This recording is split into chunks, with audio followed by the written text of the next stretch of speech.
सबसे पहले तो आपके चैनल को बहुत बहुत धन्यवाद। आप इतने ग्राउंड लेवल पे जाके कवर करते हैं, ये बहुत बड़ी एक उपलब्धि है, खास करके हमारे मिथिलांचल के लिए। शंकरा नेत्रालय का खुलना इस क्षेत्र के लिए एक बहुत बड़ा सौगात है माननीय जगतगुरु शंकराचार्य जी उनकी तरफ से।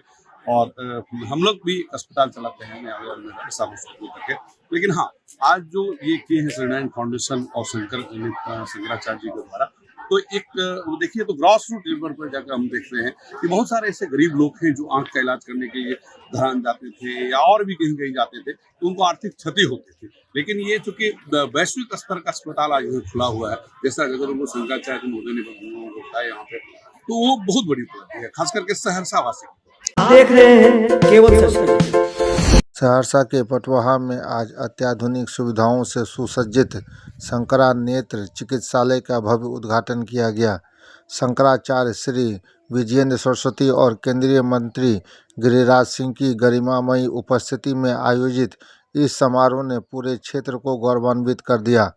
शंकराचार्य के पटवाहा आगमन पर श्रद्धालुओं ने हर हर महादेव और जय श्री राम के जय घोष से वातावरण को पूरी तरह भक्तिमय बना दिया।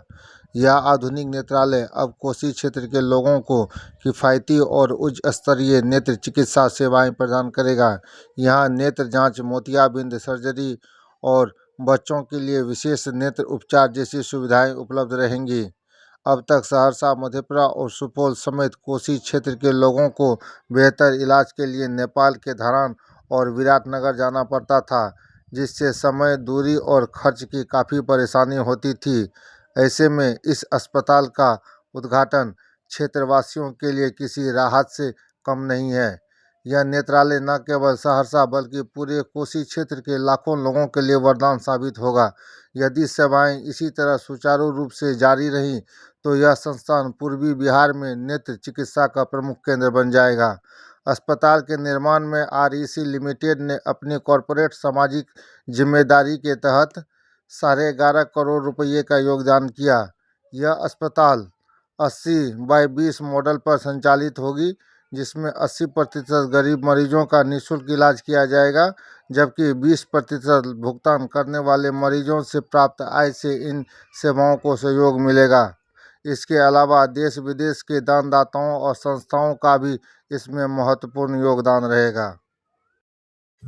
चिकित्सालय का उद्घाटन हुआ है, क्या कहना चाहेंगे?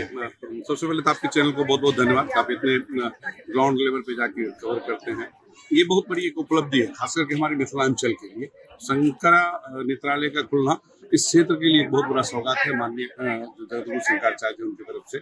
और हम लोग भी अस्पताल चलाते हैं करके, लेकिन हाँ, आज जो ये किए हैं श्रीनारायण फाउंडेशन और शंकराचार्य जी के द्वारा, तो एक वो देखिए तो ग्रॉस रूट लेवल पर जाकर हम देखते हैं कि बहुत सारे ऐसे गरीब लोग हैं जो आंख का इलाज करने के लिए धरान जाते थे या और भी कहीं कहीं जाते थे, तो उनको आर्थिक क्षति होती थी। लेकिन ये चूंकि वैश्विक स्तर का अस्पताल आज यहाँ खुला हुआ है, जैसा जगतगुरु शंकराचार्य महोदय ने बताया यहाँ पे, तो वो बहुत बड़ी उपलब्धि है, खास करके सहरसा वासी।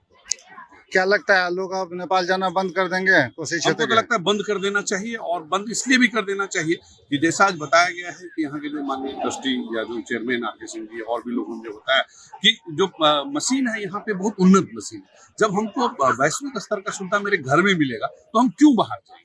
तो एक तरह से अब हम लोगों को भी मोटिवेट करना है आपके चैनल के माध्यम से लोगों को कि खास करके और अन्य चीजों के लिए तो आप जाते हैं जाइए, लेकिन आंख के लिए जाना कहीं बंद कर दीजिए। और यदि धरान जा रहे हैं या एम्स दिल्ली जा रहे हैं या और भी कहीं जा रहे हैं तो जाना बंद कर दीजिए। और आपके यहाँ चूंकि आया हुआ है तो हम लोग का भी नैतिक सामाजिक दायित्व बनता है कि हम इसको सहयोग करें, चलाने।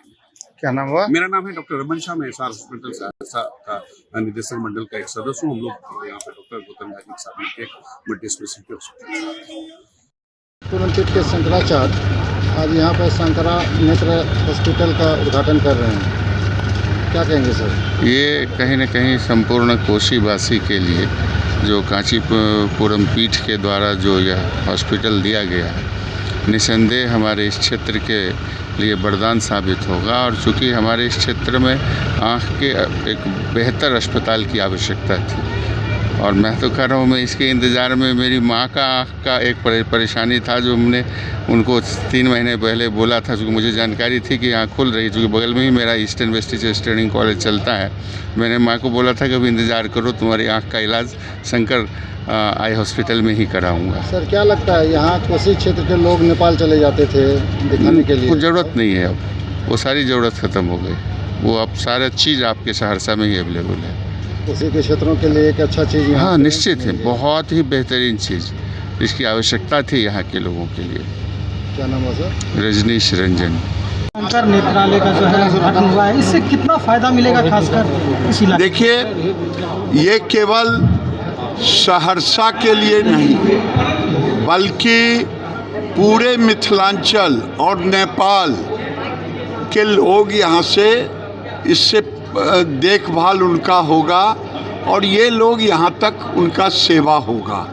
और सबसे बड़ी बात है, शंकराचार्य जी का चरण पड़ा है और ये चरण जब पड़ा है, जो हिंदू विरोधी ताकतें आज पूर्वांचल में, सीमांचल में, मिथिलांचल में क्रिश्चियन और मुसलमान, बांग्लादेशी या विभेदी व्यक्ति, उनका अब नाश होगा, क्योंकि शंकराचार्य जी का चरण पड़ा है और ये सेवा का एक बड़ा स्थल होगा।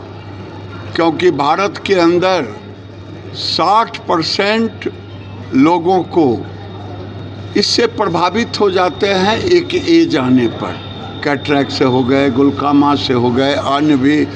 तो इसके लिए एक sophisticated Shri Narayan medical college के साथ दोनों का MOU है और उन्होंने बताया कि शंकराचार्य जी को उन्होंने ये बिल्डिंग सहित, ये ज़मीन सहित उनको दिया है 1 रुपये में।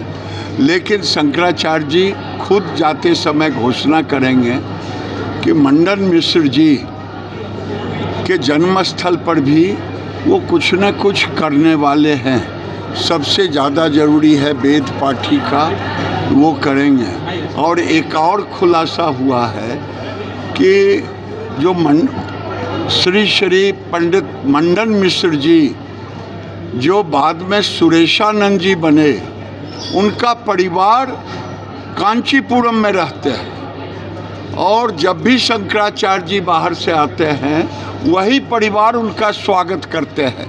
तो आज हमने कहा है कि रविंद्र जी जो इस नारायण मेडिकल कॉलेज के प्रमुख हैं, आलोक जो यहाँ के पूर्व मंत्री रहे, सब लोग यहाँ से लोग लेके जाएंगे, वहाँ आमंत्रण देंगे और वहाँ से एक बार उनके परिवार को मंडन मिश्र की धरती पर भी, अपने पूर्वजों की धरती पर लाने का काम करें।